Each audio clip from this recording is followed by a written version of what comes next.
Ms. Danaher is there in the middle, and I want her to have a chance to tell you a little about what her experience has been as a patient, being cared for by Diane and myself, and going through the procedure of having a Zephyr valve. Ms. Danaher?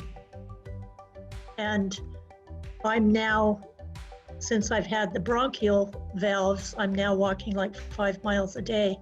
And at first, when I first started pulmonary rehab, treadmill would not go slow enough for me to walk.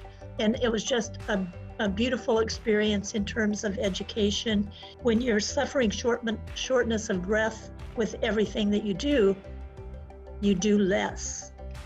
The less you do, the less you're able to do. And it's frightening when you start having these palpitations and racing heart. And I've gotten so much stronger. The quality of my life is so much better, even before the valves.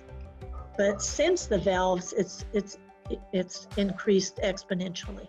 I'm happier, more social. I feel like I have a fuller life, a new life. I anticipate each day now, rather than just getting through each day.